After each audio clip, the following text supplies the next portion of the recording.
प्रार्थना करूयात. प्रभुदेव, आम्ही तुझ्या नावाला धन्यवाद देतो, स्तुती करतो, उंचावतो, गौरव आणि सन्मान तुला देतो, कारण की तू आमचा जिवंत देवबाप आहेस.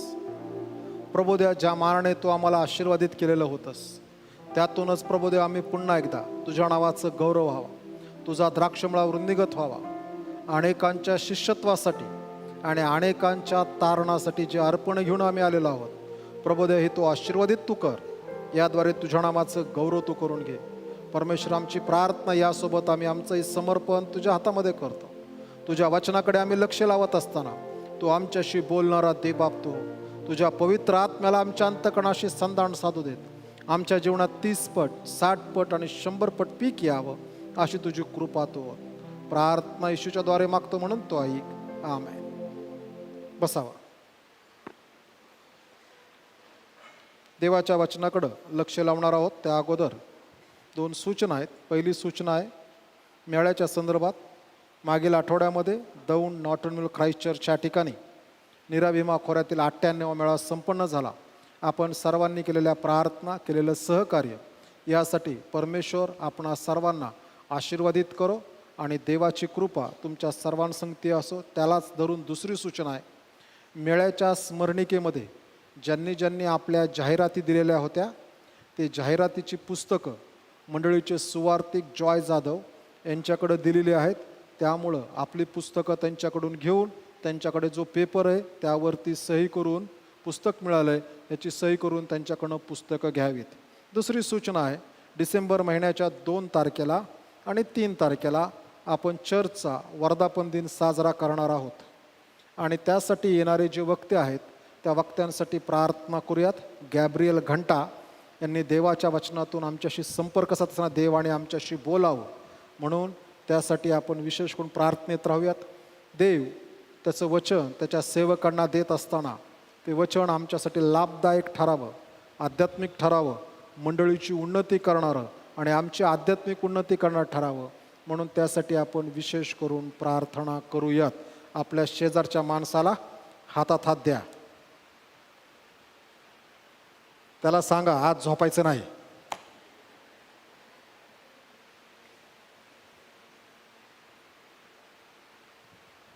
मध्ये सांगण्यापेक्षा आधी सांगितलेलं बरं. ओके. देवाच्या वचनाकडे लक्ष लावूयात. प्रिय बंधू आणि भगिनी, जो शास्त्रपाठ आम्ही वाचलेला आहे योहान कृष्ण शुभवर्तमानाचा पहिला अध्याय 1 ते 13 वचनं.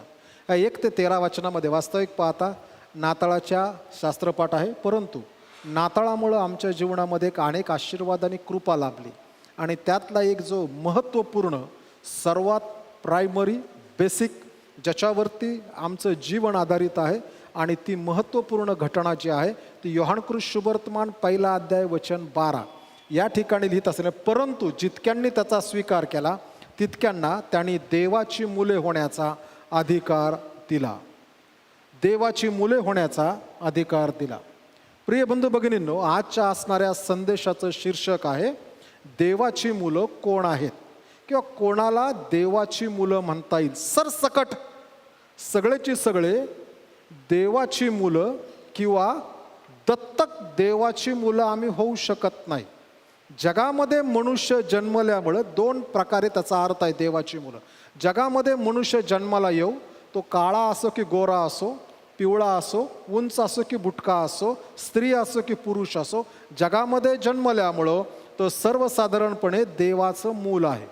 परंतु प्रभू येशू ख्रिस्तावरती विश्वास ठेवल्यानंतर तारण पावलेले हे पवित्र शास्त्र शिकवतं त्याप्रमाणे आम्हाला दत्तकपणाचा हक्क मिळून आम्ही देवाचे मुलं झालेले आहोत. अशी जी देवाची मुलं आहेत की ज्यांनी दत्तकपणातून देवाने त्यांना बोलावलं, पाचारण केलं. ह्यांना ओळखायचं कसं? कारण की आम्ही चर्चला जातो, आम्ही सगळे सोपस्कार करतो, रूढी परंपरा पार पडतो, हे जर आम्ही म्हणत असू तर तेवढंच पुष्कळ नाही. पवित्र शास्त्रामध्ये आज आपण 3 असणाऱ्या गोष्टीकडे लक्ष लावणार आहोत की कोणाला देव देवाची मुलं म्हणत आहे. आणि या 3 गोष्टीकडे पाहत असताना म्हणून आम्ही ज्यावेळेस नवीन कर्राकडे येतो, नवीन कर्राचा दृष्टिकोन देवांच्या मुलांविषयी हा वेगळा आहे. जुन्या कर्रात उत्पत्तीच्या पुस्तकामध्ये आम्ही पाहतो की परमेश्वराने आदामाला निर्माण केलं आणि त्याच्या संदर्भातलं वचन लूका शुभवर्तमान 3 अध्याय आणि 37 वचनामध्ये म्हटलेलं आहे की ज्या ठिकाणी वंशावळी आहे येशूची, त्या वंशावळीत म्हणणार आदाम देवाचा पुत्र, कारण देवाने त्याला ह्या जगामध्ये जन्माला घातलं. त्यानंतर आम्ही टप्प्याटप्प्याने पुढे येतो आणि पुढं आल्यानंतर आम्हाला अब्रामापासून जो अब्रामाचं जे कुळ आहे, अब्रामाला इसाक झाला, इसाकाला याकोब, याकोबाला 12 मुलं झाली आणि यांना देवाची लेकरं किंवा देवाने निवडलेला वंश म्हणून संबोधण्यात आलं. आज 4000 ह्या घटनेला 4000 वर्ष झाली, तरी 4000 वर्षानंतर देखील देव इस्रायल राष्ट्राची असणारी आयडेंटिटी विसरत नाही.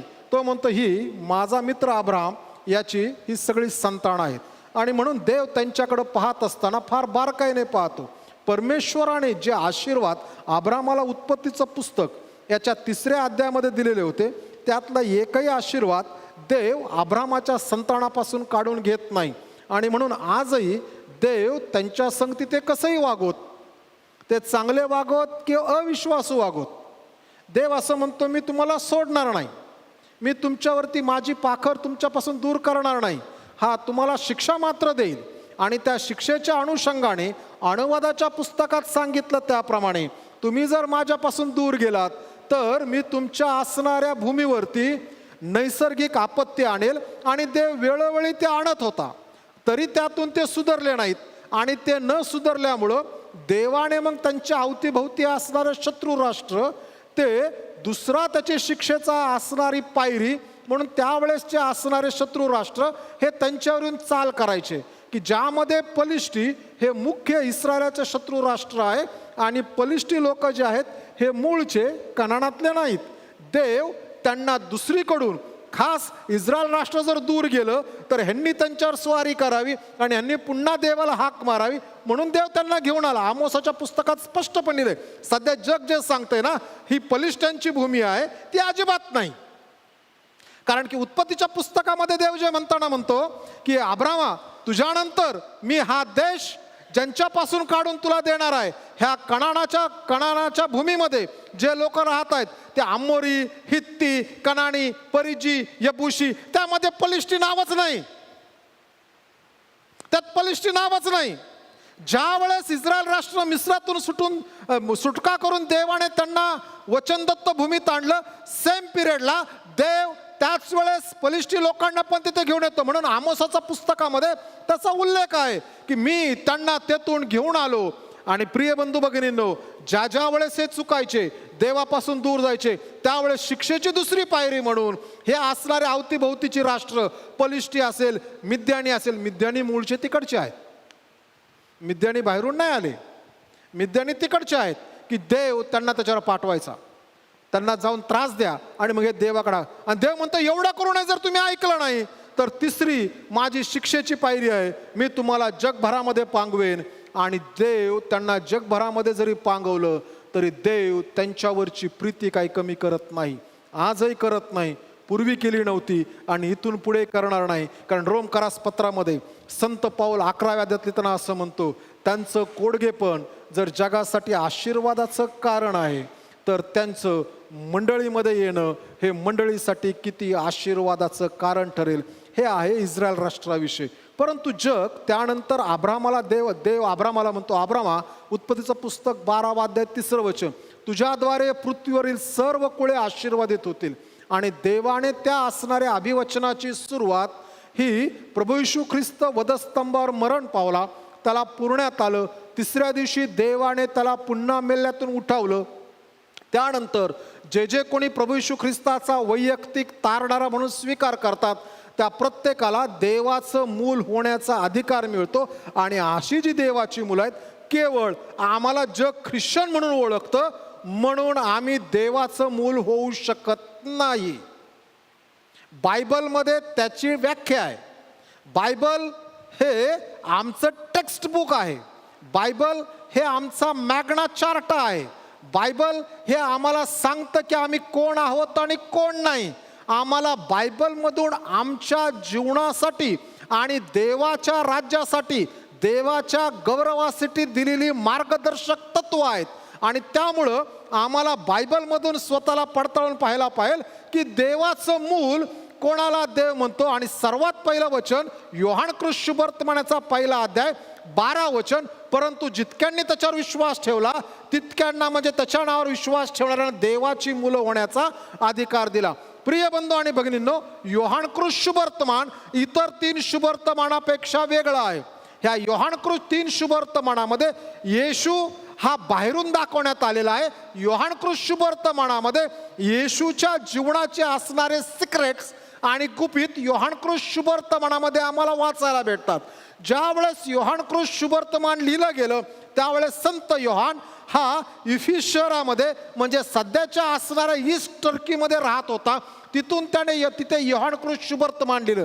ज्यावेळेस तो योहानकृत शुभवर्तमान लिहितो त्यावेळेस तो लिहित असताना इफिस शहर हे ज्ञानवंत लोकांचं शहर आहे. इफिस शहरामध्ये त्यावेळेस एक असणारी मेडिकल युनिव्हर्सिटी होती, त्याच्या व्यतिरिक्त दुसऱ्या युनिव्हर्सिटी होत्या. आणि संत योहान ज्यावेळेस येशूकडे पाहतो त्यावेळेस तो असं म्हणतो, आता ही असणारी ख्रिस्ती विश्वासणारे आता जगभरामध्ये प्रगल्भ होत आहेत, प्रौढ होत आहेत. आणि ह्यांना प्रौढ होत असताना ह्यांच्यासाठी केवळ निरदूध देणं गरजेचं नाही, तर ह्यांना सॉलिड, पौष्टिक आणि प्रौढांसाठी असणारं अन्न द्यायला हवं. आणि त्या दृष्टिकोनातून संत योहान योहानकृत शुभवर्तमान लिहितो. आणि त्याची सुरुवात होते, प्रारंभी शब्द होता, शब्द देवाचा होता आणि शब्द देव होता. मराठीमध्ये भाषांतरित झाल्यामुळं आम्हाला एवढा अर्थ दिसत नाही. पाळक लोकांनी वर्षानुवर्ष आम्हाला सांगितलेलं आहे, म्हणून आम्ही म्हणतो की शब्द म्हणजे येशू ख्रिस्त आहे. जर एखाद्या माणसाला कुठलीही ख्रिस्ताची बॅकग्राऊंड नसेल, कुठलीही ख्रिस्ती जीवन माहीत नसेल, संडे स्कूल माहीत नसेल, पाळक माहीत नसेल, आणि त्यांना जर कोणी योहानकृत शुभवर्तमान दिला तर तो माणूस सहज हा विचार करेल की अरे शब्द म्हणजे काहीतरी असणाऱ्या शब्दाविषयी, कुठल्या तरी माणसाने बोललेल्या शब्दांविषयी हे लिखाण आहे. परंतु आम्हाला पाळक लोकांनी सांगून आम्हाला माहीत झालेलं आहे हा शब्द म्हणजे ख्रिस्त आहे. परंतु ग्रीक भाषेत तसं नाही. ग्रीक भाषेची मुळात ग्रीक भाषेमध्ये ग्रीक भाषेची सुंदरता आहे. त्याच्यामध्ये असणारे जे अल्फाबेट आहेत हे विदित करतात हे पुल्लिंगी आहे का हे स्त्रीलिंगी आहे का हे न्यूट्रल आहे. आणि मग ज्या वेळेस लोगॉस शब्द म्हणजे ग्रीक मधला लोगॉस शब्द, त्या लोगॉसमध्ये वापरलेला जो सिग्मा आहे तो त्यावेळेसच्या असणाऱ्या इफिस शहरामध्ये जे ज्ञानवंत लोक आहेत, ह्या ज्ञानवंत लोकांनी ज्यावेळेस लोगॉस शब्द वाचला त्यावेळेस त्यांना ह्याचा अर्थ समजला. अरे हे निर्जीव शब्दांविषयी नव्हे तर कुणीतरी व्यक्तिवाचक पुरुष आहे त्याच्याविषयी हे लिहिलेलं आहे. आणि म्हणून संत योहान लिहिलेलं शुभवर्तमान जे आहे हे हायली क्लासिफाईड शुभवर्तमान आहे. ह्या शुभवर्तमानामध्ये येशूला आतून बाहेर दाखवलेलं आहे. बाकी शुभवर्तमान लिहित असताना ते लिहितात की 3 शुभवर्तमानात येशूने चमत्कार केला, येशूने चमत्कार केला. योहानकृत शुभवर्तमानात लिहिलेलं आहे की येशूने आपल्या चिन्हांचा प्रारंभ केला. चिन्ह यासाठी आहेत हा मनुष्य कोण आहे हे दाखवावं. येशू ख्रिस्ताचं गुपित, येशू ख्रिस्ताचं सिक्रेट, येशू ख्रिस्ताची असणारी मिस्ट्री जगापुढं ओपन करावी, जगाला समजावं म्हणून शब्द आला चिन्ह. आणि मोजकीच चिन्ह आहे. योहानकृत शुभवर्तमान जे लिहिलं गेलं त्याविषयी संत योहानाची असणारी इच्छा आहे. मी हे का लिहितो तर 20वा अध्याय त्याच्या 31व्या वचनामध्ये योहानकृत शुभवर्तमान का लिहिलं गेलं याचा दृष्टिकोन येतो. म्हणतो येशू, या 30 आणि 31 दोन्ही वाचतो, या पुस्तकात लिहिली नाहीत अशी दुसरीही पुष्कळ चिन्हे येशूने आपल्या शिष्यादेखत केली. 31 येशू हा देवाचा पुत्र ख्रिस्त आहे असा तुम्ही विश्वास ठेवावा आणि विश्वास ठेवून तुम्हाला त्याच्या नावाने जीवन प्राप्त व्हावे म्हणून ही लिहिली आहेत. का लिहिलंय तर स्पष्टपणे दिलंय. त्याच्यामुळे जी स्पष्टता आहे त्या स्पष्टतेला मनुष्याला बदलता येत नाही.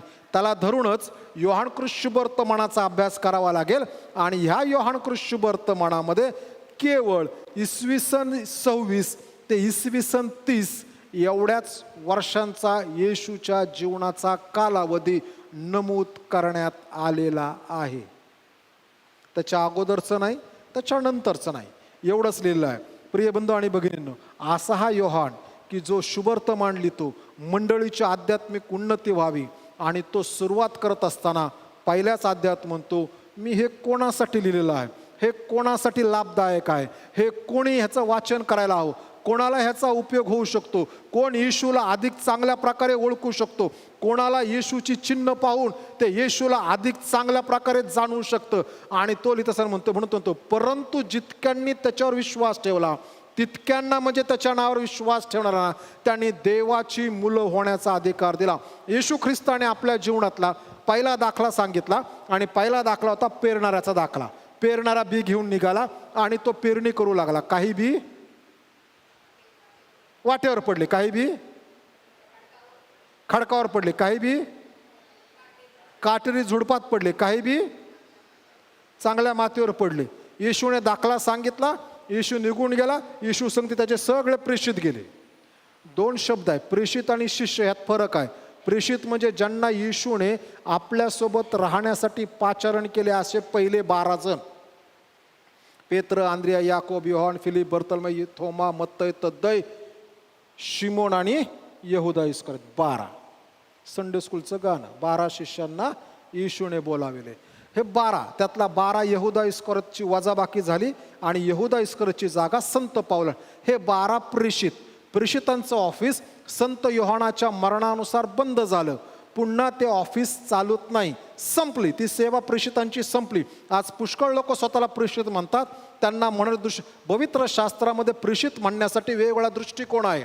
कोणाला प्रेषित म्हटलं गेलं, एखादा संदेष्टा जो जातो ना, संदेश घेऊन, समजा मी शारोनला सांगितलं शारोन एवढा संदेश घेऊन जा आणि राजेशला सांग, आणि मग शारोन ज्यावेळेस जातो त्यावेळेस तो देखील प्रेषित आहे, कारण तो माझा संदेश घेऊन. ती वाक्यरचना आहे. परंतु पवित्र शास्त्रात 12 प्रेषित, ज्यांना ख्रिस्ताने पाचारण केलं, ज्यांना नेमस्त केलं, जगामध्ये ज्यांना पाठवले 12च आहेत. 12 नंतर प्रेषित वाढत नाहीत. आता सध्या अपॉस्टल, न्यू अपॉस्टल बरंच काय आलेलं आहे. त्यामुळं प्रिय बंधू भगिनी सावध राहा. हे 12 प्रेषित आणि उरलेले बाकी सगळे जे आहेत ते आहे शिष्य. आम्ही सगळे शिष्य आहोत. म्हणून योहान शुभ वर्तमानामध्ये येशू प्रार्थना करताना असं म्हणतो, हे देवा, ज्यांना तू मला दिलेले आहेत त्यांच्या वचनावर विश्वास ठेवून जे तुझ्याकडे येईल त्यांच्यासाठी मी प्रार्थना करतो, त्यांच्या शिष्यांसाठी प्रार्थना करतो. आम्ही सगळे ख्रिस्ताचे शिष्य आहोत आणि असे जे आम्ही सगळे ख्रिस्ताचे शिष्य आहोत त्या शिष्य म्हणजे प्रेषित येशू संगती गेले आणि मग प्रेषितांनी विचारले, हे येशू, तू ह्या लोकांसंगती दाखल्यातून का बोलतोस?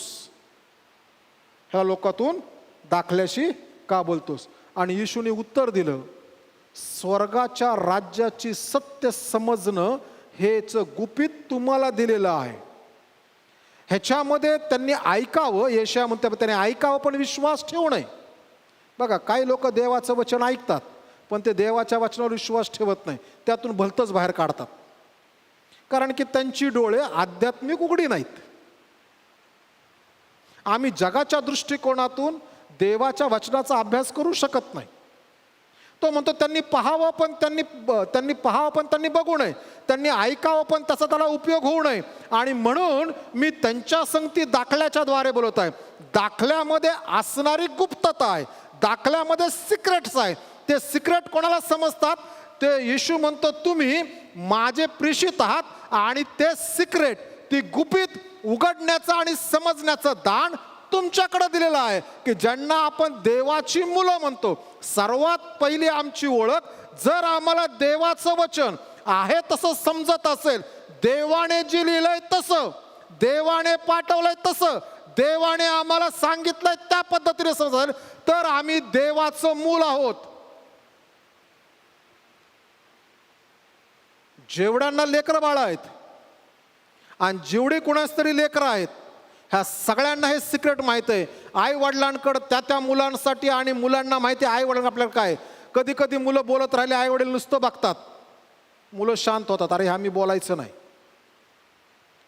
कधी कधी मुलं काहीतरी करत आहे वडील नुसतं असं असं करतात, त्या मुलाला समजतं, अरे हे बोलायचं नाही, शांत बसायचंय. ही जी सिक्रेट्स आहेत, वडिलाची सिक्रेट लेकरांना माहिती आहेत आणि लेकरं ते ओळखून घेतात. त्या पद्धतीप्रमाणे आम्ही जर देवाचं मूल आहोत तर आम्हाला देवाचं वचन आहे तसं समजतं.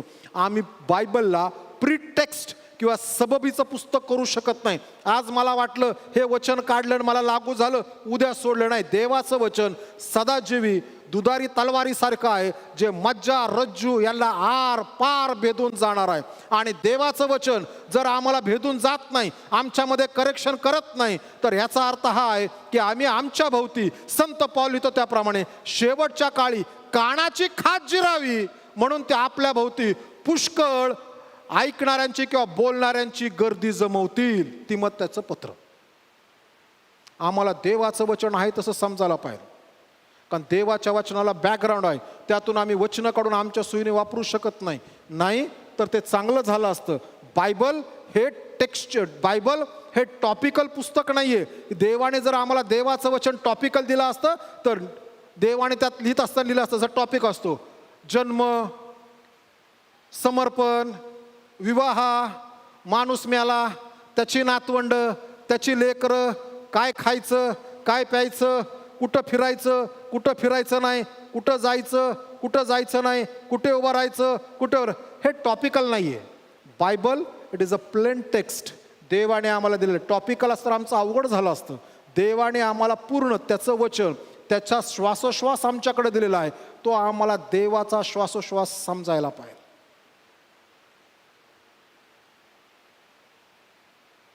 आम्ही बायबल कॉलेजला असताना एकदा एक माणूस आला आणि तो म्हणाला, साहेब फार कठीण आहे.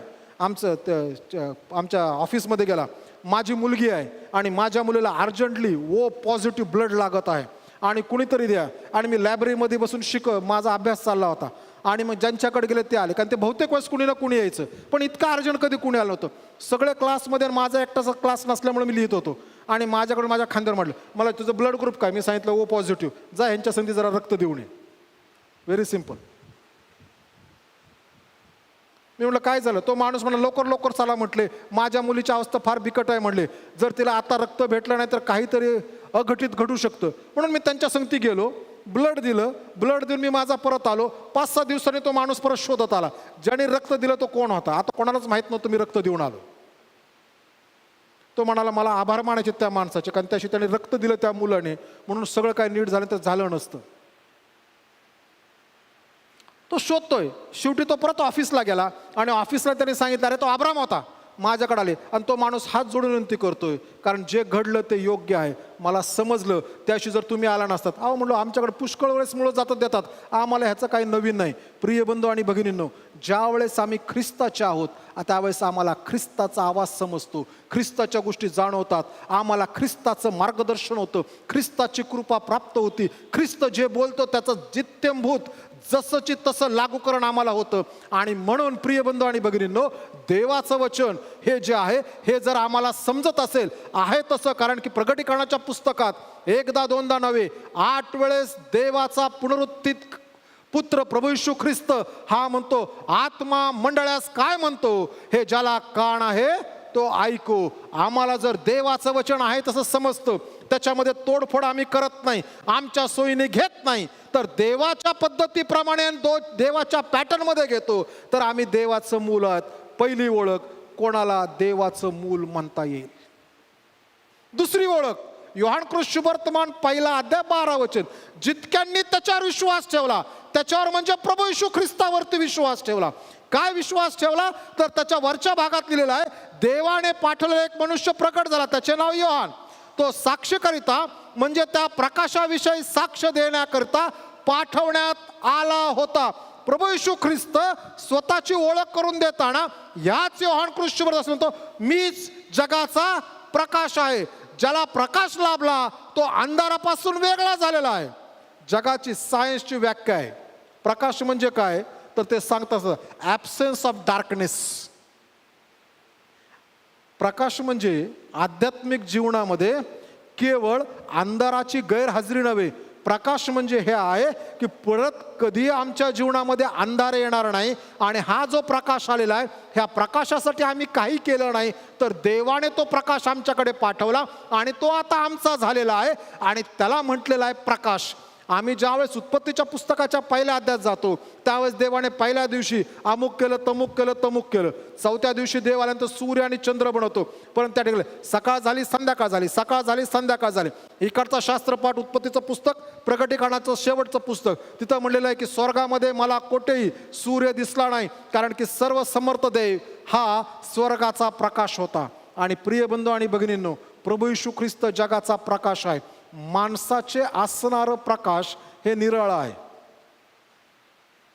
मनुष्याकडे प्रकाश हा वेगवेगळ्या पद्धतीत छोटा छोटा आहे. ख्रिस्त हा प्रकाशाचा असणारा उगम आहे आणि तो देवाचा प्रकाश आहे आणि तो जगाचा प्रकाश आहे. जर आम्हाला जगामध्ये जीवन जगत असताना हे समजत नाही की आम्ही कसं जीवन जगावं, तर आम्हाला ख्रिस्ताच्या प्रकाशाची ओळख होणं ही फार महत्त्वाची आणि गरजेची आहे. त्या प्रकाशावर जर आम्ही विश्वास ठेवला, तो प्रकाश जर मी आपलासा केला तर होईल. एकदा डॉक्टर बिली ग्रॅम यांना काही तरुणांनी प्रश्न विचारला.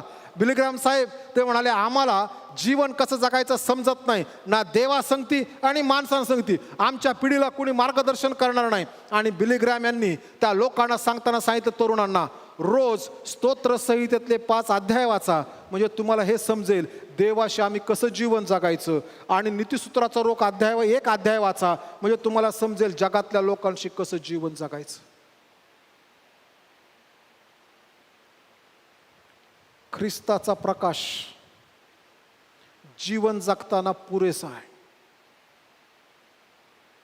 आणि तो योहान या ठिकाणी म्हणतो, तो प्रकाश जो जगात आला, त्या प्रकाशाची ज्याने ओळख करून घेतली आणि त्या प्रकाशावर ज्यांनी विश्वास ठेवला.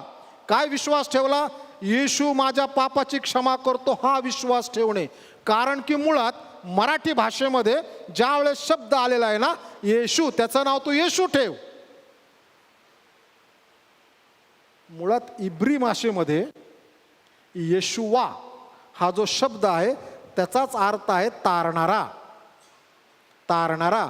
म्हणून त्या दिवशी ज्या वेळेस तो नाताळाच्या काळातला शास्त्रपाठ, योसेफ झोपलेला आहे आणि देवदूताने त्याला स्वप्नात दर्शन देऊन म्हटले, हे दाविदाच्या पुत्रा योसेफा, मरियेचा तो आपली पत्नी म्हणून स्वीकार करण्यास अनमान करू नको, कारण तिच्या पोटी जो गर्भ आहे तो पवित्र आत्म्यापासून आहे. तिला पुत्र होईल आणि त्याचं नाव तू, आपल्याला येशू म्हणून म्हणलो, भाषांतर झाल्यामुळे बरीच त्यातली सुंदरता निघून जाते. तो म्हणला तू त्याचं नाव येशुवा ठेव.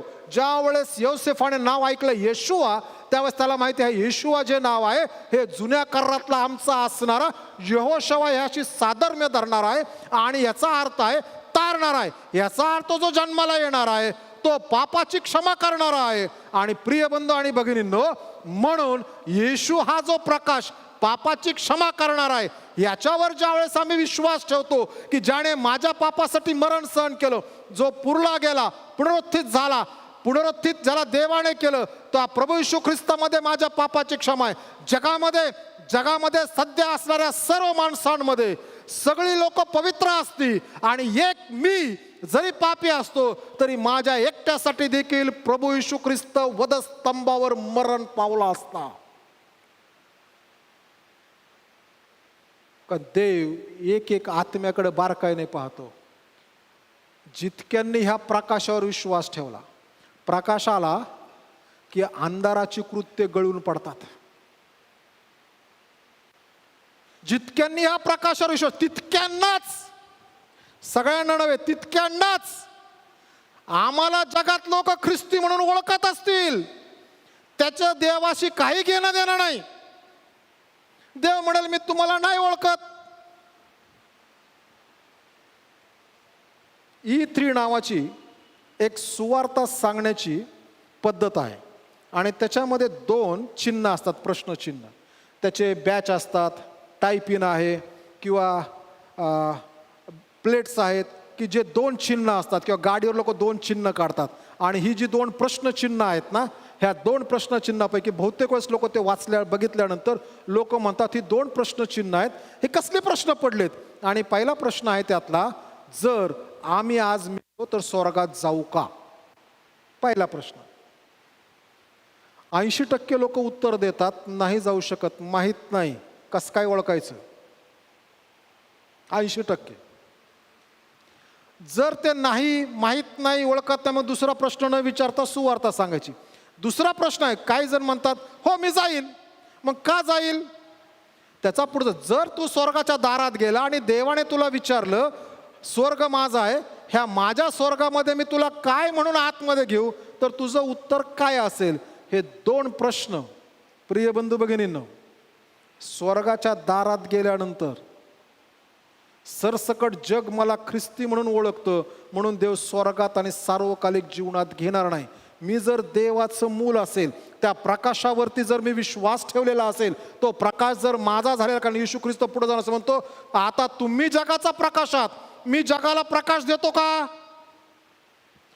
जगाच्या अंधकाराने मला ग्रासून टाकलंय?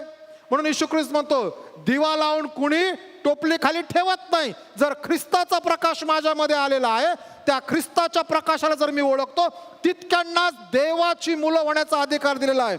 गलातीकरास पत्र 3 अध्याय 26 वचन तेही सांगत असताना तेच सांगतं की प्रकाशाविषयी प्रकाशाचे पुत्र म्हणून संबोधण्यात आलेला आहे. आम्ही जर ख्रिस्ताच्यावर विश्वास ठेवला तर आम्ही प्रकाशाचे पुत्र. योहान सुवर्तमान 5 अध्याय 18 वचन, हा जो ख्रिस्ताचा प्रकाश ज्याला प्राप्त झालाय, त्याच्यावर ज्याने विश्वास ठेवलाय, ते लोक पापभीरू बनतात. माझ्याकडून काही चुकीचं होऊ नये असं म्हणत नाहीत. आधी करतो पाप, मग त्या ह्याच्यावरती वधस्तंभावर गेलेल्या 2 चोरापैकी तो एक म्हणला ना, हे बापा, नाही दुसरा म्हणताना असं म्हणतो, ज्यावेळेस तो आपल्या राज्याधिकाराने येशील त्यावेळेस माझी आठवण ठेव. अनेकांना हा दुसरा तारण पावलेला चोर फार आवडतो. का? कारण की त्याची शेवटच्या वेळेस क्षमा झाली. प्रिय बंधू भगिनींनो, आमच्यापैकी कोणाला माहीत नाही की आम्ही कधी मारणार आहोत. आहे का कोणाची खात्री? अजून 10 वर्ष जगू? मी सांगितलं या उत्पत्तीच्या पुस्तकात दिलं, देव म्हणाला मनुष्य फार वाईट झाला म्हणून मी त्याला 120 वर्षाचं आयुष्य देतो. त्यासाठी देवाकडे प्रार्थना करावी लागेल, हे देवा मला 120 वर्ष तू म्हटल्याप्रमाणे आयुष्य दे, पण कसं दे? असा चालतोय फिरतोय असाच, बेड रिडन नको. सरकार दप्तरी जर कामाला लोक असे 1000 लोक भेटले तर सरकार पेन्शनची स्कीम बंद करून टाकेल. 60 वर्षी रिटायर, पुढे 60 वर्षापर्यंत पेन्शन द्यायची कठीण आहे. बरं, देवाने मला जे आयुष्य दिलंय, आमच्यापैकी कोणी सांगू शकत नाही आम्ही किती जगू शकतो. म्हणून आम्ही हे पाहायला पाहिजे त्या चोरापेक्षा. तो चोर मुळात सुरुवातीपासून चांगला आहे हो, कारण तो येशूविषयी चांगलाच विचार करतो. आणि जे येशूविषयी चांगले विचार करतात ना, ओळख झाल्यानंतर, ते येशू संगती सदैव आहेत. तो काय शेवटच्या क्षणाला म्हणत नाही. म्हणून सुरुवातीपासून त्याचा मित्र ज्यावेळेस ईश्वर दोषारोप लावू लागतो त्यावेळेस तो म्हणतो असं नाही, तो चांगलाच आहे, त्याला येशू चांगला आहे समजतं. पण आता तो वधस्तंभावरती लटकवण्यात आलेला येशूच्या सोबत बाजूला, एका बाजूला. म्हणून प्रिय बंधू भगिनींनो, आम्ही त्या चोरासारखी जर वृत्ती ठेवतो, तो चोर ज्यावेळेस येशू भेटला तेव्हापासून तो येशू संगती चांगलाच आहे, त्याला येशू चांगलाच वाटतो, तो येशूविषयी चांगलाच बोलतो. आम्ही असं म्हणू शकत नाही आयुष्यभर मला वाटेल ते करेल आणि मग मी शेवटच्या क्षमा, हे बापा माझी क्षमा कर. कुठली क्षमा करायची? कसली क्षमा करायची? कारण प्रकटीकरणाच्या पुस्तकामध्ये 7 मंडळाला लिहिलेले पत्र, त्यापैकी 5 मंडळाला लिहिले, जेथून तू पडलास त्याची आठवण कर, त्याचा पश्चाताप कर. पश्चाताप हा शाब्दिक नव्हे, हा आंतरिक आहे. कधी कधी लोकांना वाटतं मी खूप रडलो. रडण्याचा आणि पश्चातापाचा काडी मात्र संबंध नाही. यदा तुमच्या डोळ्यातून एक ठिपूसही अश्रू येणार नाही, पण तुम्ही पश्चाताप करून येशूला आपल्या जीवनात घेतले असेल. कधी कधी आम्ही पालक लोक सांगतो, मी त्या सभेला गेलो 500 लोक रडले. कोणाच ठाऊक कसे रडले. कधी कधी कुणी रडत नाही, पण बसलेल्या ऐकलेल्या देवाच्या लोकांपैकी अनेक जण ख्रिस्ताचा स्वीकार करून घरी गेलेले असतात. सुरुवातीला मी पण अल्टर कॉल लोकांना द्यायचो, इथं आल्यानंतर पण किती वेळेस म्हणायचो ख्रिस्ताचा स्वीकार करा. कोरोनाच्या काळामध्ये वाचन करत असताना मी शोधू लागलो, अरे अल्टर कॉल आला कुठून? आणि शोधता माझ्या लक्षात आलं की 200 वर्षापूर्वी अल्टर कॉलची सुरुवात झाली. त्याच्या अगोदर अल्टर कॉल दिलाच गेला नव्हता. तरी त्या काळात खूप लोकांनी ख्रिस्ताचा स्वीकार केला. 200 वर्षाच्या काळात जितक्यांनी केलाय त्यापेक्षा जास्त केलं. अरे मी म्हणालो अल्टर कॉलमुळे लोक ख्रिस्ताचा स्वीकार करू शकत नाहीत, देवाच्या वचनामुळे करू शकतात. आणि तेव्हापासून अल्टर कॉल बंद केला मी. मी देवासंगती विचारलं, देवा हे बरोबर आहे, बायबल तपासलं, लोकांना स्वतःला अंतःकरणातून जाणीव झाली पाहिजे. आणि म्हणून महत्त्वाची गोष्ट आहे, आम्ही ख्रिस्ताचा स्वीकार केला. पापभिरू आम्ही होतो, नाही मी हे केलं तर माझ्या देवाला वाईट वाटेल, मी हे करू शकत नाही, बायबल मला सांगतं हे करायचं नाही, बायबल मला सांगतं माझं जीवन असं आहे.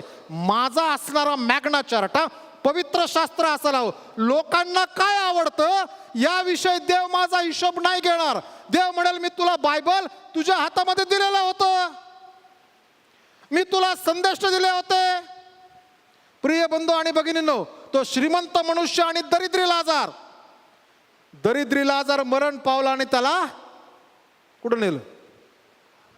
अब्रामाच्या उराशी. त्यानंतर श्रीमंत मनुष्य मरण पावला, त्याला कुठं पाठवलं? स्वर्गात, अधोलोकात. आणि तिथून त्याने पाहिलं, हे बापा अब्रामा, खाली पृथ्वीवर माझे 5 भाऊ आहेत. बघा, माणसाचे शब्द कधी कधी न्याय करतात. तो म्हणतो ते माझ्यासारखेच आहेत. थोडक्यात त्याला माहिती आहे त्याचे भाऊ काय आहेत, ते माझ्यासारखेच आहेत. तू लाजराला तिथं पाठव.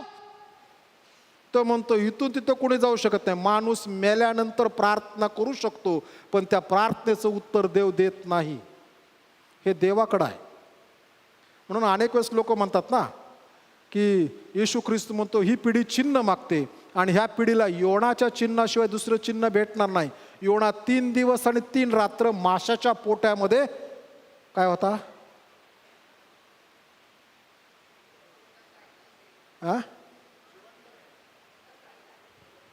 जर योना माशाच्या पोटात जिवंत होता तर प्रभू येशू ख्रिस्त मरण पावला नाही. आम्ही येशूच्या मरणाला चॅलेंज करतो. योना माशाच्या पोटात मरण पावला आणि योनाच्या आत्म्याने देवाकडे प्रार्थना सादर केली, हे देवा येथे कुठं मी आलोय. आणि त्यावेळेस देवाने ती प्रार्थना ऐकली, आणि म्हणून 3ऱ्या दिवशी त्याला बाहेर जिवंत ओकण्यात आला. आणि इकडे येशू 3ऱ्या दिवशी. आम्ही जर येशू ख्रिस्त स्वतःला योनाशी तुलना करतोय तर ती 100% असावी. आम्हाला पाहिजे तेवढी घेऊ शकत नाही. आम्ही पापभिरू होणं फार गरजेचं आहे. हे देव म्हणाल, मी तुला विचारलं नाही माणसं काय करत होते, मी तुला सांगतो, मी तुला जे सांगितलं, तू जे बायबल वाचलं, तुझ्याकडे जे देवाचं वचन आलं, मी जे तुझ्या संगती वारंवार बोलत होतो तसं तू केलंस काय? तिसरी महत्व, पहिलं सांगितलं देवाचं वचन, दुसरं सांगितलं आमचं तारण, प्रकाशाची ओळख करून गेले.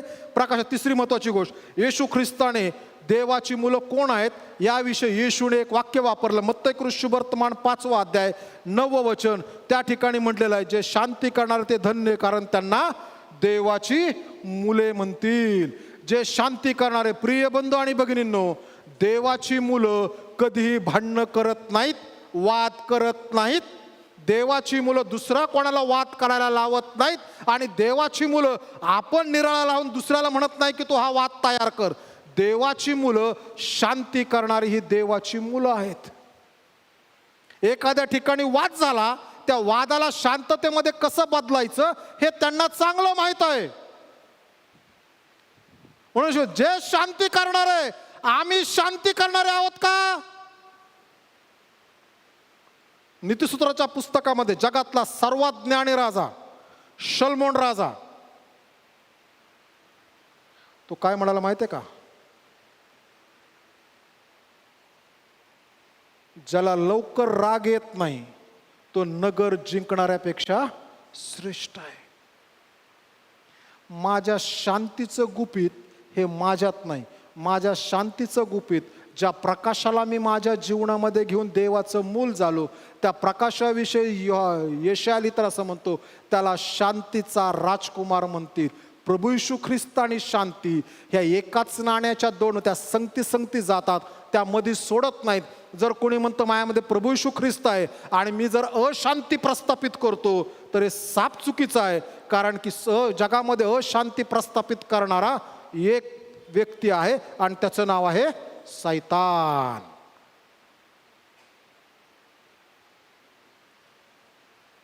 आम्ही शांती प्रस्थापित करणार, आम्हाला शांतता प्रस्थापित करण्यासाठी बोलावलं. जग सध्या येशूला सोडून जगात शांती प्रस्थापित व्हावी म्हणून पुष्कळ प्रयत्न करत आहे, पण प्रत्येक प्रयत्न शांतीचा अयशस्वी ठरतो, कारण की जो शांती देणार आहे तो तिथं नाही. म्हणून योहान कृष्णवर्तमानात येशू म्हणतो, मी माझी शांती तुम्हाला देतो, जग देता अशी नव्हे. जगाकडे पण एक शांती आहे, ती शांती टेम्पररी आहे, आमच्या उपयोगाची नाही. परंतु जो शांती देणारा राजकुमार आहे, ज्याच्याकडे शांतीचं भांडार आहे, त्याच्यापासून मिळालेली शांती आम्हाला प्रत्येक परिस्थितीमध्ये सहाय्य करणारी आहे. नीतिसूत्राच्या पुस्तकामध्ये सलमन राजा म्हणतो, एखाद्याच्या मागं कोणी लागलं नाही तरी तो धावत फिरतो, परंतु जो शांती करणारा आहे तो किती कठीण परिस्थिती असो त्याची शांती लोप पावत नाही. बघा, येशू ख्रिस्त पुनरुत्थान झाल्यानंतर शिष्यांना भेटायला गेला. काय म्हणला येशू? तुम्हास शांती असो. मग ते काय म्हणाले? तुलाही शांती असो. नॉर्मल सूर आहे तो. इस्रायलमध्ये तुम्ही गेलात ना, शालोम आलेखम आलेखम शालोम, उलट है ना, तो नॉर्मल सूर आहे. येशू म्हटल्यानंतर ते म्हणलेच असेल. येशू शांती असो म्हणाला, कारण की त्यावेळेसची असणारी प्रेषितांची आणि शिष्यांची परिस्थिती फार बिकट होती. आमचा गुरु मरण पावला, त्याचं काय झालं माहीत नाही. काही लोक म्हणत आहेत की तो जिवंत झाला, काही जण म्हणतात त्याचं शरीर तिथं भेटलं नाही. आणि ह्या सगळ्या असणाऱ्या द्विधा आणि कठीण मनस्थितीमध्ये लोक जगत आहेत, त्याच्या मागं चालणारे. आणि त्यावेळेस येशू म्हणतो, तुम्हा शांती असो, कारण की मनुष्याला जीवनामध्ये शांती सर्वात जास्त महत्त्वपूर्ण आहे. तो म्हणतो या सगळ्या गोष्टींचा विचार करू नका. म्हणून जे देवाची लेकरं आहेत, किती कठीण परिस्थिती असो ते फार शांत आहेत. आणि शांत असणारा मनुष्य देवाचं कार्य पाहतो. स्तोत्र संहिता 46, शांत रहा आणि पहा मी देव आहे. कधी विचार केला का हो? तो मोशे, 6 लाख पुरुष, त्यांच्या 6 लाख पत्नी, त्यांची लेकरं बाळं, आणि आणलं तांबड्या समुद्राच्या तोंडाला, मिस्रातून काढून समुद्रातून पुढे जाता येत नाही, आणि सगळे चाव चाव चाव चाव चाव चाव चाव चाव चाव चाव. अरे काय मोशे, इथं आता समुद्रातून कसं जायचंय? आता मागच्या बाजूला सैन्य, आता मारणार का? आणि मोशे म्हणतो, शांत राहा देव काम करेल, शांत राहा देव काम करेल. 6 लाख लोकांना उत्तर द्यायचं, 1-2 नाही. शांत राहा, शांत राहा, शांत राहा, देव काम करेल. आणि संध्याकाळी तर वारा सुटला, वाड्याने झोपड्या हालायला लागल्या, आता तंबू हालू लागले. लोक म्हणले असेल देव विसरला. आणि तरीही मोशे म्हणतो, शांत राहा म्हणजे देव काम करेल. आणि त्या सुटलेल्या वाऱ्याने देवाने काम केलं, आणि तांबडा समुद्र दुबांगला, आणि त्यातून सगळी मंडळी जनावरासहित शेवटचा मनुष्य त्या समुद्रातून पार जाऊपर्यंत देव मिस्राच्या मध्ये उभा राहिला आणि मिस्राला अडवत राहिला. ज्या वेळेस आम्ही शांती करणारे आहोत त्यावेळेस आम्ही देवाची मुलं आहोत. बाय डिफॉल्ट देवाच्या लोकांना शांती करण्यासाठी बोलावलंय. पण एखादा मनुष्य फार शांत असतो, पण तो असं काय बोलतो की शेजारचा मनुष्य त्यातून रागाला पेटतो. त्याच्यासाठी पण नाही बोलवलं.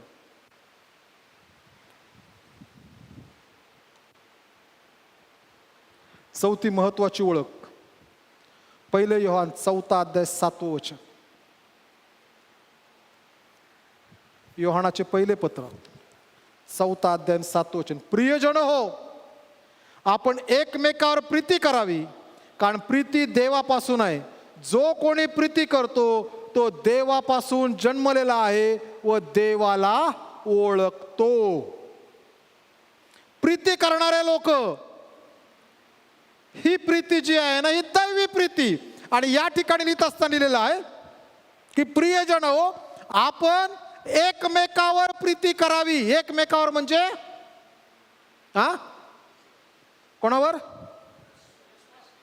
हा, नाही, सर्वांवर नाही लिहिलं इथं. दुसरीकडे लिहिलं शत्रूवर प्रीती कर, सगळ्यांवर प्रीती कर. इथं योहान ज्या वेळेस लिहितो एकमेकावर, जे आम्ही देवाच्या घरचे आहोत, जे आम्ही देवाच्या घरचे आहोत, ज्यांनी प्रभू येशू ख्रिस्ताला वैयक्तिक तारण स्वीकारून देवाच्या कुटुंबामध्ये स्वतः सहभागी झालेत. देव पिता आहे, प्रभू येशू ख्रिस्त आमचा थोरला बंधू आहे, आणि आमच्या संगती असणारे जे देवाचे इतर लेकरं आहेत त्या एकमेकावर प्रीती करा. ख्रिस्ताची लेकरं, देवाची मुलं एकमेकाचे लचके तोडत नाहीत. म्हणून आमची ओळख योहान कृष्ण शुभवर्तमानामध्ये प्रभू शिकवतो, तुम्ही मी मेंढपाळ आहे, तुम्ही माझी मेंढरं आहात. विश्वासणारे मेंढरं आहेत. मेंढरं कधी एकमेकांची लचकी तोडतात का हो? काय करतात बघा, मेंढरू एक निघालं ना त्याच्या मागे सगळे निघतात. आम्ही मेंढरू आहोत. मेंढरांसारखं आम्ही असं प्रीती केली पाहिजे. ते एकमेकावर गेले पाणी प्याले की सगळे संगतीत जातात. मेंढपाळाने एकदा काठी आपले सगळे लाईनीत येतात. आम्ही सगळेची सगळे ख्रिस्ताची मेंढरं आहोत आणि ख्रिस्ताची मेंढरं म्हणून एकमेकावर प्रीती केली पाहिजे. आमची प्रीती सदृश्य असायला हवी. आमची प्रीती केवळ शब्दात नकोय. कधी कधी लोक म्हणतात, व्हेरी गुड ब्रदर तुम्ही आलात. तो म्हणतो, ब्रदर 3 दिवस झालं ना मी काय जेवलो ना माझ्या कुटुंबाला काय नाही. देव तुमची गरज पुरवून देव, खिसा तर गज भरलाय. देव तुम्हाला पुरवून देव.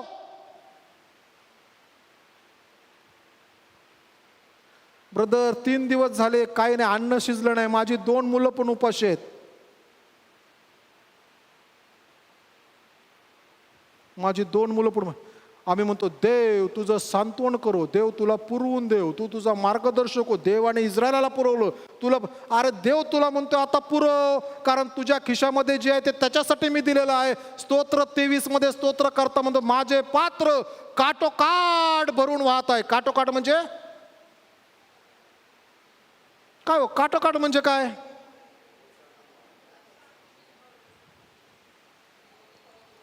काटोकाट म्हणजे काय? समजा एखादा पेला आहे, हा ह्या पेलाच्या का काटोकाट? येशूने पहिलं चिन्ह केलं कुठं?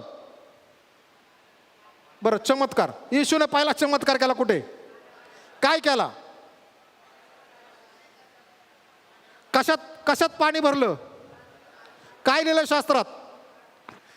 यहुद्यांच्या शुद्धीकरणाप्रमाणे त्या ठिकाणी दगडाचे 6 रांजण होते. कसले? शुद्धीकरणाच्या प्रथेप्रमाणे. शुद्धीकरणाची प्रथा म्हणजे काय? पूर्वीच्या काळी, आता आपल्याकडे नाहीये, पूर्वीच्या काळी मनुष्य आला की दारात एक रांजण असायचा आणि मनुष्य आला की पाय बे हातबूत धुवायचा आणि मग आत यायचा. कोरोनाच्या काळात आपण बरंच शिकलो, आता परत विसरलोय. मग ते शुद्धीकरणाचे रांजण आहेत. शुद्धीकरणाच्या रांजणातून लोक हातपाय धुवायचे. कधी कधी घरचा प्रमुख जो त्या दिवशी यजमान आहे, त्या यजमानाने ज्यांना आमंत्रित केलेलं आहे त्यांचे हातपाय धुवायचे. म्हणून येशू ख्रिस्त प्रभू वलांडणाचं शेवटलं भोजन करत असताना तो म्हणताना असं म्हणतो की त्यांनी रुमाल लावला, गंगाळ घेतलं आणि तो म्हणतो की तुम्ही का करता? शिष्य म्हणतात. तो म्हणतो हे तुम्ही केलं पाहिलं होतं, कारण की तू यजमान होतास, आज तू खोली बघितली होतीस, तू का नाही केलंस? हे तुझं काम होतं, पण आता मला करू देत. ते सगळे शुद्धीकरणाचे रांजण आहेत. शुद्धीकरणाच्या रांजणामध्ये कधी जेवणाचं पाणी ठेवतो का हो? महिला मंडळ, प्यायचं पाणी वेगळं, वापरायचं पाणी वेगळं आहे ना. ह्या शुद्धीकरणाचे रांजण तिथं, त्याच्यामध्ये द्राक्षरस तयार झाला पाण्याचा. का? कारण की तिथं सांगितलंय ते काटोकाट भरा. ज्या वेळेस यहुदी प्रथेप्रमाणे रांजण कसलाही असो, पण ज्या वेळेस तो सांगितलेल्या रब्बीने सांगितलं, ज्यावेळेस तो काटोकाट भरतो त्यावेळेस तो शुद्धीकरणाच्या ऐवजी तो असणाऱ्या मनुष्याच्या उपयोगासाठी किंवा पवित्रतेसाठी उपयोगात येतो. आणि म्हणून तो म्हणतो की हे जे आहे हे देवाच्या सेवकाने सांगितलं, रब्बीने सांगितलंय, म्हणून त्या पाण्याचा द्राक्षरस झाला. स्तोत्र 23, तुझे पात्र काटोकाट भरलेत. जोपर्यंत खाली होतं ना ते आमचं होतं, आता वर काटोकाट भरलं ना, हे काटोकाट भरल्यानंतर हे आता देवाच्या गौरवासाठी वापरायला हवं. मी माझा क्लास, माझ्या गोष्टी यापेक्षा जर कुणी आहे की ज्याला गरज आहे तर दिलं पाहिजे. आणि म्हणून प्रीती करणारे, याकोबाचं पत्रामध्ये म्हटलेलं आहे, तू आपला विश्वास मला कृत्याशिवाय दाखव, आणि कृत्याशिवाय विश्वास हा निर्जीव आहे. प्रीती नेहमी सदृश्य आहे. प्रीती नेहमी सदृश्य आहे. कुठल्याही काळात जा, भूतकाळात जा, वर्तमान काळात, भविष्य काळात, प्रीती नेहमी सदृश्यच आहे.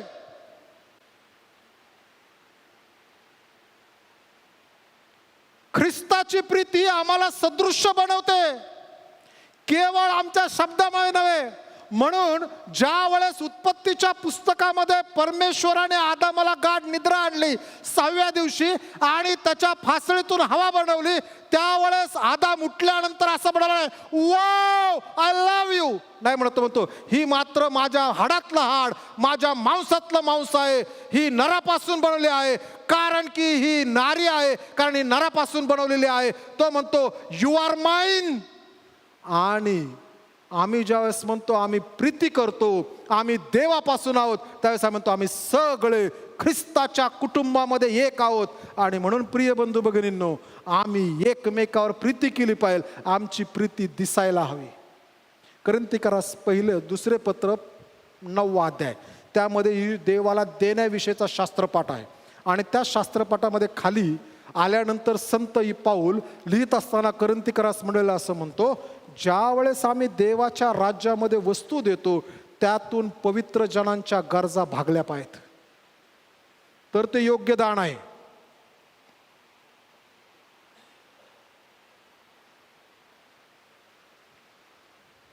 मागच्या आठवड्यात दौंडला होतो मेळ्यासाठी, आणि पुण्यातून एक जण आले होते. ते म्हणले पाळेसाहेब थोडं बोलायचं आहे. आणि मग एकदा थोडा वेळ भेटला आणि बोलू लागलो. ते म्हणले माझा एक प्रश्न आहे पाळक साहेब. म्हटलं बोला. म्हटलं एका संस्थेसंगती मी निगडीत आहे. म्हटलं ओके. त्या संस्थेवरती कोर्टाच्या केस आहेत. मी माझा दशांश कोर्टाच्या केसेससाठी देतो, ही देवाची सेवा आहे का? म्हटलं साप चूक आहे, उलटा देव डबल हिशोब घेईल. कारण दशांश कोणाला द्यायचा, कसा द्यायचा, कोठे द्यायचा, किती द्यायचा, ह्याच्यामध्ये स्पष्ट लिहिलंय. तुम्हाला जे द्यायचंय कोर्ट केसेससाठी ना, ते वेगळ्यातून द्या. तो म्हणला पाळक साहेब पण नाही दिलं तर कसं होईल? वेगळ्यातून दे, देवाच्या हात टाकून चुरू नकोस. आम्ही प्रीती करायला शिकायला पाहिलं. आणि तो म्हणतो जो प्रीती करतो ना एकमेकांवरती, बघा जवळच्या लोकांवर प्रीती करणं फार अवघड आहे, लांबच्या लोकांवर प्रीती करणं फार सोपं आहे ना. ते म्हणतील काय ब्रदर चांगले आहेत, काय सिस्टर चांगले आहेत, आम्ही अडचणीमध्ये होतो आणि मग हे केलं. आणि घरी आपला जोडीदार म्हणतोय मी आजारी पडल्यानंतर माझ्याकडं बघायला पण वेळ नाही. मुलं म्हणतात आमच्या पालकांना आमच्याकडे लक्ष द्यायला वेळ नाही, पण तो 10 कोस लांब असं म्हणतो ब्रदर आणि सिस्टर फार चांगले.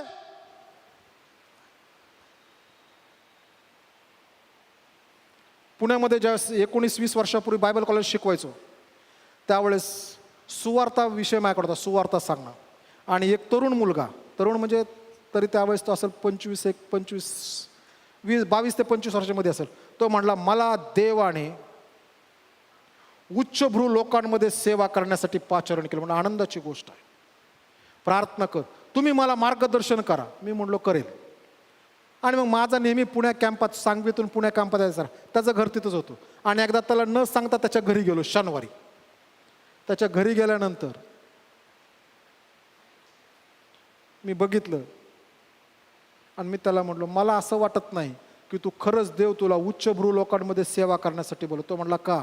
अरे एखादा उच्चभ्रू जर तुझ्या घरी आला तर तो तुझ्यापेक्षा ख्रिस्ताला जास्त नावं ठेवल. तुझ्या घरात इथं सामान पडलंय, तिथं काचपान पडलंय, इथं पडलंय, तिथं पडलंय, तिथं पडलंय. तो म्हणतो देव अंतकरण पाहतो. म्हणलं देव अंतकरण पाहतो, परंतु देव आम्हाला स्वच्छतेमध्ये राहायला लावतो. नीट कर. इब्री लोकास पत्रात म्हणले तुमची शरीरे पाण्याने स्वच्छ निर्मळ धुतलेली असावीत. आमची घरं पण मॅटर करतात, आमचं कपडे मॅटर करतात, आम्ही काय घालतो.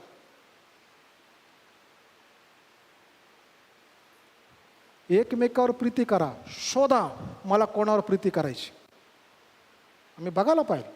कारण जर संत पाऊल लिहितोय ना की प्रीतीविषयी, की प्रीती म्हणजे ही आहे की त्यातून पवित्र जनांच्या गरजा भागल्या पाहिजे, तर आम्ही शोधायला पाहिजे कोण पवित्र जन आहेत का की ज्यांना गरज आहे. प्रिय बंधू आणि भगिनींनो, 4 गोष्टी. देवाचं वचन देवाच्या मुलांना आहे तसं समजतं. दुसरी महत्त्वाची गोष्ट, पुनरुत्थित ख्रिस्त जो जगाचा प्रकाश आहे त्याच्यावर विश्वास ठेवल्यावर आम्ही देवाचं मूल होतो. तिसरी महत्त्वाची गोष्ट, आम्ही जर शांती प्रस्थापित करणारे लोक आहोत तर देवाचं मूल आहोत. आणि चौथी महत्त्वाची गोष्ट, आम्ही एका कुटुंबातले जे ख्रिस्ताच्या कुटुंबातले आहोत त्या एकमेकावरती आम्ही प्रीती करतो का. आणि देव ज्यावेळेस आम्ही हे करतो देव म्हणतो भल्या व विश्वासू दासा. आणि आम्ही जर ते करत नाही तर आम्ही देवाचं गौरव करत नाही. आम्हाला जो ख्रिस्त समजला आहे आणि आम्ही ज्या देवाची लेकरं आहोत, यदाचित दुसरा कोणता तरी देव आहे, तो आमचा देव नाही की ज्याने आम्हाला हे करण्यासाठी बोलावलं आहे. यदा कदाचित आम्ही दुसरा ख्रिस्त ह्या बायबलमधून शोधून काढला आहे की ज्या ख्रिस्ताला स्वतः देव जो बाप ओळखत नाही. यदा कदाचित आम्ही कुठल्या फिलॉसॉफीतून तो शोधला असेल, त्याला देव जो बाप ओळखत नाही. देव म्हणत नाही मी ह्याला जगात पाठवलं होतं. जो आलाय तो वेगळा आहे आणि त्याची इच्छा ही आहे की आम्ही सर्वांनी देवाची मुलं म्हणून कारण की ज्यावेळेस आम्ही हे करतो त्यावेळेस देवाचं गौरव होतो. आमच्या जीवनातून माणसाचं, व्यक्तीचं, लोकांचं गौरव व्हायला नको. आमच्या जीवनातून देवाचं गौरव झालं पाहिजे आणि मग त्यातून देवाला सुवास मिळेल आणि देव म्हणेल अरे वाह, फार छान आहे आणि मला हे आवडलं. उत्पत्तीच्या पुस्तकात देव बनवत गेला आणि प्रत्येक वेळेस देव म्हणतो हे चांगलं आहे. नवीन करण्यात आल्यानंतर देवाने चांगलं करण्याची जबाबदारी ज्यांना देवाने पवित्र आत्मा दिलाय त्यांच्याकडे सोपवलेली आहे. म्हणून ज्यावेळेस आम्ही करतो ना त्यावेळेस देवाने म्हटलं पाहिजे हे चांगलं आहे. प्रार्थना करूयात, उभा राहूयात. त्यानंतर प्रभूने शिकवलेली प्रार्थना आणि आशीर्वाद घेऊयात.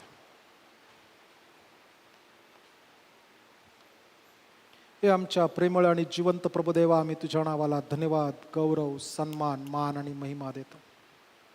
आम्ही तुझ्या नावाला उंचावतो, तुझी उपकार स्तुती करतो, तुझ्या नावाला आम्ही गौरवच देतो. यावेळेस परमेश्वर आम्ही विशेष करून तुझ्याकडं प्रार्थना करतो. प्रभू द्या तुझ्याकडं तुझ्या पवित्र शास्त्रामध्ये की जे तुझा श्वासोश्वास आहे त्यामध्ये देवाची लेकरं कोण याविषयी परमेश्वर तू व्याख्या दिलेली आहेस. आणि ह्या 4 गोष्टींची अपेक्षा तू आमच्याकडनं सदैव करतोस आणि म्हणून आम्ही त्या पाळत राहाव्यात, त्यात वाढत राहावं. तुझी कृपा आमच्या संगती असू देत.